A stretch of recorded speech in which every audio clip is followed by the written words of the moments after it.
Par rapport à l'implantation des légumineuses, le premier facteur limitant pour les légumineuses, c'est l'asphyxie racinaire. Donc éviter dans le choix des parcelles d'avoir des parcelles humides. Il vaut mieux avoir des sols filtrants pour implanter notamment la luzerne. Et veiller au niveau d'acidité. Voilà, donc ne pas hésiter à l'implantation à apporter un amendement basique. Ensuite, les légumineuses, d'une manière générale, sont des petites graines. Donc au niveau de l'implantation, il faut prendre certaines précautions, notamment par rapport à la préparation du lit de semence. Avoir quelque chose suffisamment fin, émietté, rappuyé en profondeur.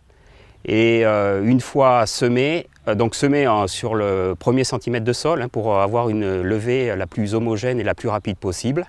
Et ensuite, une fois semé, bien rouler la parcelle pour favoriser le contact terre-graine.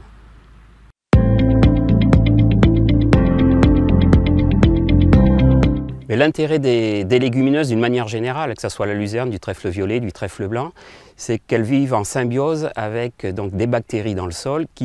Ces bactéries permettent de fixer l'azote atmosphérique. Donc c'est des plantes qui peuvent fonctionner sans apport azoté extérieur, comme des engrais minéraux du commerce. Et donc ça permet, vu la conjoncture sur les engrais minéraux, ça permet de faire des économies d'achat sur les intrants. Ensuite, l'autre intérêt des légumineuses, c'est d'enrichir la ration en protéines, donc en matière azotée, et faire des économies sur l'achat de concentrés.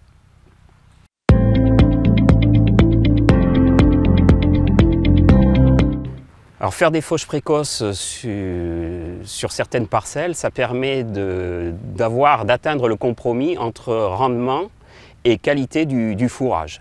Donc en termes de valeur nutritive, on sait que plus un fourrage vieillit, plus sa valeur diminue dans le temps.